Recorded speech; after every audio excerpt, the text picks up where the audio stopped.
Ghetto Garage is on location today. We are going to be replacing the radiator on this 2016 Jeep Wrangler Unlimited. Now, some of you may recall recently we had some pretty cold weather here in Minnesota. Temperatures dropped to negative 30 below. It was extremely cold around here, and after that time period I had seemed to sprung a leak in my radiator. And today we are going to be replacing that radiator, and I'm going to show you the process of how to do that. Alright, so one of the first things that you're going to want to do is you got to get at the radiator from down below, because we are going to have to drain this radiator. So I have this cover here on the front of my car that I'm going to remove. There's some clips here that I need to break free, and then this piece is going to come off, and that's going to allow me to get clean access to the bottom of the radiator where we're going to drain it from the other side over here. So I have this little pry tool, and use this pry tool to go along and pop all these clips off. And after you get all these clips off, the panel here should pop right down. Alright, the next thing we got to do here is we got to drain the radiator. And there is a drain tube right there, and that is what you twist, and that will start to allow the coolant to flow out. But what you want to do is make sure that you have something underneath to catch it. This is generally a very messy job, so you want to contain the situation as much as possible. So I'm going to grab a tote that I normally use, cleaned really well, and I'm going to use that to catch the coolant that comes out of here.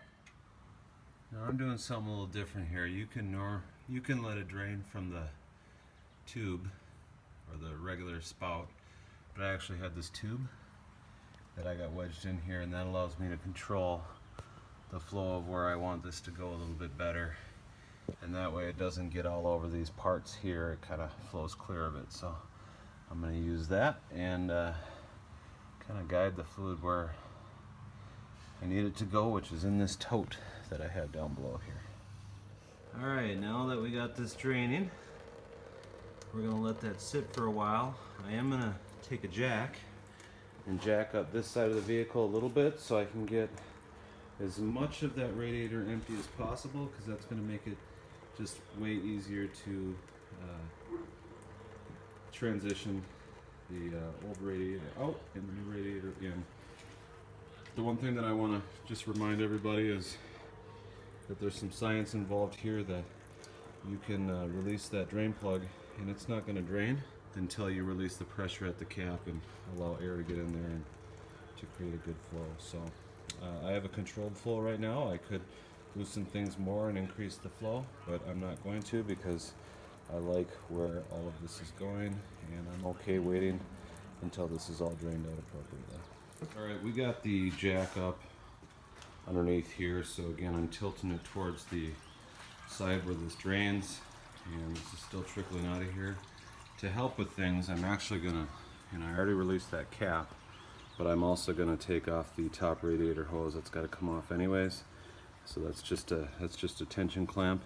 And then the other thing that I'm going to do next here while I'm waiting, there's some things that you can do while that's draining that will it's got to drain for a while, so you can do some other work in preparation for removing this radiator while that's draining. Just be careful not to step on your tote. But anyways, I'm going to take off this radiator hose, and it's going to allow some better airflow through the radiator and hopefully help things drain even faster. The next thing that we want to do is we're going to need to, I got that cover off here, and now I'm disconnecting these lines, but this is a fan shroud, and this has got to come out. So the only way to get that out is to take these bolts off, and I have to take the cover off this, and actually the air filter and the box that it sits in is going to have to come out as well. So I'm going to be taking all of these off. Alright, so I have the air box flipped over. This right here rolls. So I just rolled that over. The way that I did that was, there's a clamp here. I unscrewed that from here, popped that off, and this was fairly difficult to get off, and I wasn't going to wrestle with it, so I just disconnected it from here and rolled it back. That's starting to give me the room that I need to take off this fan shroud right here. And then also, if you pull up a little bit firm on this box is going to come out, and that'll also give you some extra room. The one thing that you're going to want to do is remember all the different plugs that you take off. So that plug right there went into this socket here on the air cleaner system. And then you know, I'm going to disconnect here. One thing you can always kind of keep in mind though is everything pretty much goes back in only a place where it fits. So you're not usually going to be able to miss hose or miss wire something. The plugs are very specific, so the biggest thing is just making sure you put them back. So I need to get that reservoir tank out of there. There's a little clip right there holding that in. Once I release that clip, my hand's focusing on here, once I release that clip on the top, I should be able to pull that back and lift it up. And then this disconnects from here. There's a couple of screws right here holding this fan shroud in. I'll make sure all the electrical connections or the wiring plugs or the harnesses are disconnected, and that should lift right out. All right, what I got going on here is I pulled this clip out of here, and that should allow me to be able to lift this reservoir bottle out. It's kind of in a pressure or compression setting. See that? But that sits right down in there, so now this is going to be able to come right out. Just like I need to. Got a little bit of fluid in there. All right, so I got this bolt off over here, and now what I'm going to be doing is I'm going to take this bolt off on that. Now you see it starting to separate from the radiator here. So you always want to keep track of your screws. I got the other screw over on the other fender over here, but I unplugged this wiring harness, and now just got to do some maneuvering, and there it goes. All right, so now that we have the fan shroud off, we're able to get a better look at the radiator here, and it's been draining for a while. But one of the things that I wanted to point out is I had a persistent slight leak, and I believe right there is where my problem was. You know, I was in denial for a while about that maybe it was the reservoir tank or whatever, and I have a very good mechanic who's my neighbor, and occasionally he'll do my oil changes, and he made me realize and come to the acceptance that it was my radiator and I had to do this project. So here we are today doing that. But now we can see that our effort is worthwhile, because Houston, we have a problem. So the last steps that we got to do here is I got to disconnect that radiator hose. There might be some fluid in there, so I'm gonna use my channel locks and lift up that tension ring and pull that off. But I'm gonna make sure that I tip it up as I do it and put it in a position where it stays tipped up so it doesn't leak a bunch of antifreeze everywhere. And then the other thing that I believe I gotta do is I gotta unscrew these bolts right here. I got one on each side, so I'm gonna do both of those. So these are just the type of trial and error things that you're gonna discover along the way. I got the two bolts off that hold the radiator in place. I still gotta take the hose off over here, but if you come in here, there's like a, what you call it, there's some clips holding this on, but this is actually attached to the radiator, and this compressor unit here is also attached to it. So I saw some videos where you got to take the front grille off. I didn't know if I was actually going to have to do this on this one. Looks like I'm going to have to. So I'm going to pop these clips, and this should actually come out fairly easily. Probably just jinxed myself, but we'll find out. All right, so I popped these clips on the top.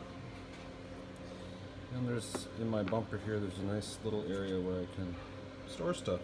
So I have all my little clips and stuff, but see these right here? That's what's holding the bottom in. So you're just gonna give it a little bit of a firm pull, and the bottom part's gonna come off, and the entire grill should come right off. I got the grill loose here. There's the little fog lights that just need to be disconnected. And then once you have that disconnected, the grille will come off all together.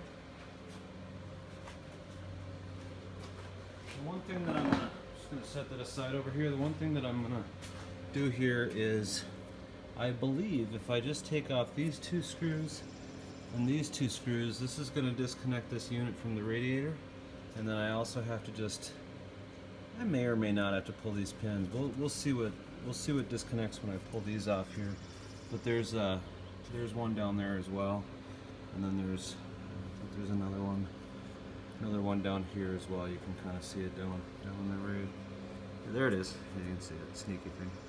So anyways, I'm gonna disconnect that, and we'll see what we get for a separation here. But this is right now is all one unit, and I just need to disconnect these from each other. So I got those front bolts off. These are loose. There's a couple down there. I'll revisit those here in a bit. But there is an 8mm bolt down here on the side that has to be taken out, and that will release this this bracket that's holding these condenser units on the radiator. So I've seen some other videos out there, and through the magic of editing, they just voila, the radiator comes out. Well, that's not the truth. There's something holding the radiator to these compressor units, AC units, whatever the hell they're called, down on the bottom here, and I gotta figure that out. But through the magic of editing out there, everyone will lead you to believe that you hook up, disconnect that 8mm and the front ones, and this will all come out. That's not the truth. Something in here holding this on, and I think it's a bracket on the radiator that's holding these hoses in. We're gonna figure it out. There it is. So everybody in the videos talk about the top one. I'm coming in from the front wheel well right here. So coming in from the front wheel well, I got that lifted up. Right near those coolant connectors, there's another 8mm on the bottom of that radiator. That has to come off as well. So that right there.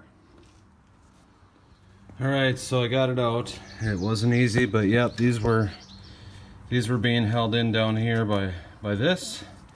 And then because these kind of wobble around, these right here, it gets really difficult to try and position these things, and you don't want to put too much stress on these because you got the coolant lines coming into them. So I was able to finally move them aside and deal with that a little bit better. I maneuvered it and got it out of there. Just got to be patient with it, and you know, gloves, they suck. But anyways, got it switched out. We're gonna put the new one, or prep the new one to go in, and we'll see if it goes in better than it came out. Now, one of the things that you want to do before you put anything back together is, or start to put anything back together, is if you can, side by side, make sure that everything matches up. And I mean everything. See those little brackets down over there? They match those little holders down over here. You know, I gotta transfer, you know, this thing onto this one to make sure that I can put everything properly back together. You don't want to take any shortcuts. This is very important. You want to be very careful with the new radiator and get it put in a way that doesn't damage it. Otherwise, you'll be doing this again. So, looks like everything's lining up and where it should be. So we're just gonna put this new one back in. All right. So I was able to get this back in here. It's not easy. The biggest challenge is right here. It gets hung up on the cooler lines on this side, and you just got to continue to work it. Your goal, or at least my goal, the goal that I had set myself, was to try and get this mounting pin. There's like little pins on the, like rubber pins on the bottom of these that line up with this housing here, and that was what allowed me to know that I was getting everything lined up. And when you're putting these things in, you don't want to force them. They should go back in the same comfortable manner in which they came out. So with a little bit of maneuvering and effort, I was able to get it in there. My last big challenge here is, I don't know if you can see it, right in there. Right in there, there's a cooler line. There's a cooler line that's got to sit inside that notch. There's the cooler line, and there's the notch. And I gotta figure out how I'll probably get at it from the side now that I got everything lined up. But there's a bracket that goes over there that holds those cooler lines firmly into place. So that's gonna be my biggest challenge, is snapping those cooler lines into that bracket right there. But once I have that done, it's just gonna be putting everything back together in the reverse order that it came out. So snapping these things back in and putting the grill back on, and everything in reverse order. And we'll be back at you when we're going to put the coolant back in and finish this project up. Little pro tip here, if you can't get a screw, or you're trying to get a screw in a really tight spot, or a nut I should say, you can put a little masking tape on the end, and that keeps it from falling off. So anyways, I have a really tight spot I need to get into over there, and it's right down there, and I'm gonna need that. So alright, so we're back. I've got everything put back together. The one thing that you want to make sure is that you just take your time, put everything back where it's supposed to. I did find it easier as I was working to take this off, and it just gave me more room to work with. This just lifts up, it's not screwed down by anything. Take your time, just get everything routed back to where it's supposed to be, and you'll be in good shape. Radiator cap, this is where your fluid gets filled. Just take your time. You want to use the right fluid for your car. This is the right fluid for mine. I got this from the dealership. There's a lot of topics out there on whether you need this or you don't. I just prefer to use this fluid. This is what I went with, and I'm good to go. So she runs fine. There was some air in my system, and I ran it a little bit with the cap off. You don't want to run it too long with the cap off, otherwise it's going to just overflow on you. It's an enclosed system, so running it a little bit with the cap off allows the system to free itself of air. If you get too much air in the system, you're going to get some check engine codes and whatnot. So just take your time. This is the coolant overflow, and you want to make sure that is at least at the minimum line. Mine is currently sitting between min and max, and I'm good with that. So fun project, saves yourself a bunch of money. Not something that you have to spend a whole lot of time on, but it does take time. You want to just make sure that you do the job properly. Alright, we'll get back at you next time.